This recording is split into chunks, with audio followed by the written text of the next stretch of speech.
I know I look awfully disheveled right now, which is extremely unprofessional, and that's uncharacteristic of me, so I do apologize for the lack of professionalism. I look like a time-traveling caveman who just got out of the machine and is curious on what year it is. But there's a good reason for it, I'll briefly explain. I play pickup basketball every Thursday night. I'm getting absolutely filthy. I wouldn't be surprised if I got recruited into the NBA over the next couple of years, but that's besides the point. After the pickup basketball game this evening, I hopped on Twitter for the first time today and noticed something huge. Susan has stepped down as CEO of YouTube. This news kind of came out of nowhere. I haven't been this surprised since I was a child and learned that chocolate milk didn't come from brown cows. Susan has been the CEO of YouTube for the last 9 years, but she's been at Google for 25. And now she's hanging up her dancing shoes and stepping away from the company. However, she is still taking on an advisory role to Google and Alphabet, as I understand it. She did post a statement going into detail, just kind of like a swan song on the way out, going over the years and the progress that the platform has made. Really, the whole post feels almost like a YouTube rewind. At least the closest thing we've had over the last couple of years since they canned that whole thing. It's just a look at YouTube and what's happened since she's taken the helm. And her future plans aren't revealed at the moment. We don't know. It could be anything. Maybe she fucking announces an NFT project. Anything's possible. But there is one thing we do know. YouTube is going to have a new CEO.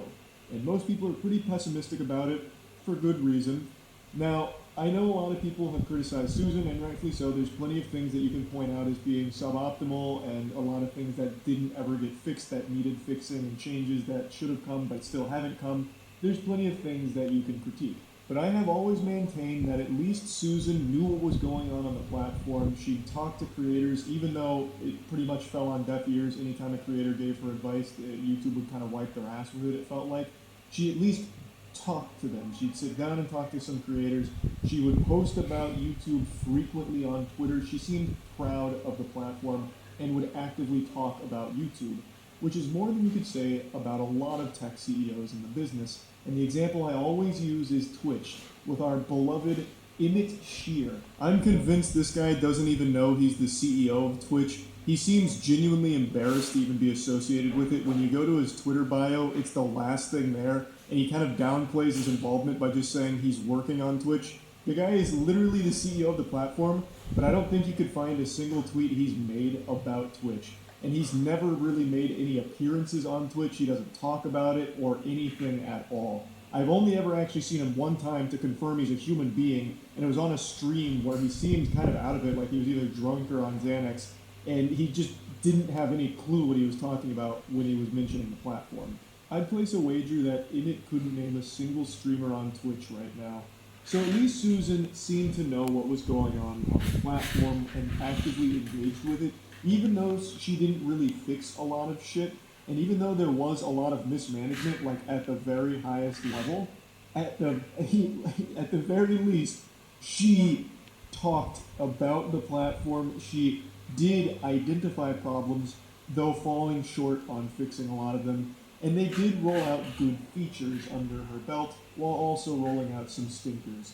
So it wasn't like the perfect reign, but it wasn't the worst either. There's always been plenty of room for the platform to get shittier, and hopefully that won't be the case with the new CEO. I'd like to believe that it'll only improve, but time will tell. I'm going to try and remain optimistic on the future of the platform, though I do want to mention something in regards to the timing of Susan stepping down. I don't know how many of you know about this currently, but there is an extremely important legal battle going on right now called Gonzalez versus Google. And the outcome of this litigation could completely change not only the entire landscape of YouTube, but the internet as a whole. Legal Eagle actually just posted a video going over this case in detail, and I can't recommend the video enough so you get a sense for exactly what's going on and the severity of it. I'm going to break it down into its most basic form. YouTube had a problem where it was recommending ISIS videos, extremist content, to users. And what ended up happening is it radicalized some users and it led to a legitimate terror attack. And this put this whole problem on display and has led to this lawsuit, which is now getting into very, very dangerous territory with something called Section 230. That's as far as I'm going to go in the breakdown, but Section 230 is instrumental in the internet landscape. Without it, the internet doesn't function as it currently does. It's a lot worse in many, many, many different ways. Check out Legal Eagle's video on the case, but the reason why I'm mentioning this is because this has YouTube in its crosshairs, Google entirely, but the problem stemmed from YouTube. And now Susan steps down during this extremely crucial period. That's setting off alarm bells for me. Now I know Susan's not going to court with a sword and a shield ready to do battle for YouTube. She's not a fucking lawyer, right? I know she's not the one actually tackling them in the court of justice for the fucking WWE SmackDown Gonzalez versus Google, but she is the public-facing company. She is very high up in the company, obviously. She is a senior leadership position. So during a moment like this kind of huge deal, I would expect her to want to be there to fight for it, to be there and lend her 25 years of experience and expertise in the field to help navigate these waters and to try and make things smooth and get the best outcome here.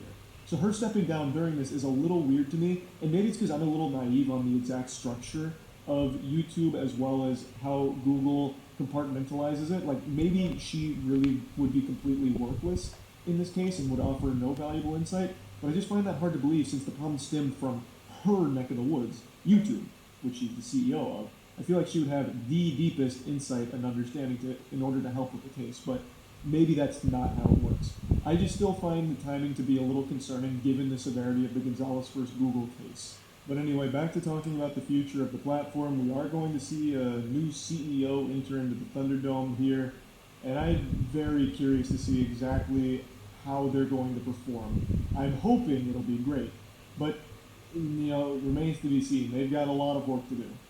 Are we going to see really sweeping improvements? Like, are things going to be getting fixed? Is the new CEO going to be focusing on fixing broken things like the manual review, the algorithm for flagging content, shit like that?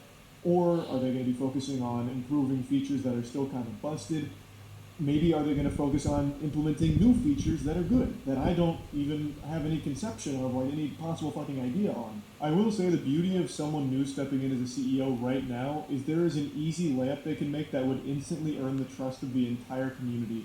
Just an absolute fucking free bread basket. Bringing back dislikes. It's that simple. You can still see dislikes through an extension, so just turn them back on publicly. That would instantly be an incredible change that would set the entire tone of the new CEO's reign as, the top dog here. It would showcase to the community that the CEO can recognize issues, can see community feedback, and actually take it into account when going forward. Bringing back dislikes is the number one thing this new CEO can do instantly to get off on the right foot and have a very strong start. Are they just going to be good changes, or are we going to see them double down on some horrible ideas, like when they floated the idea of doing fucking NFTs on YouTube? Or how about that timeless classic when they required you to have a Google Plus account in order to comment on the platform, which was an absolute burning bag of dog shit of an idea? Like, are we going to see more ideas like that are just overwhelmingly horrible and terrible? But yeah, anyway, we'll just have to wait and see how the new CEO performs. Hopefully it's great, big wet sloppy kisses all around, the platform improves entirely, that'd be ideal. But yeah, anyway, just wanted to talk about it. That's about it. So yeah.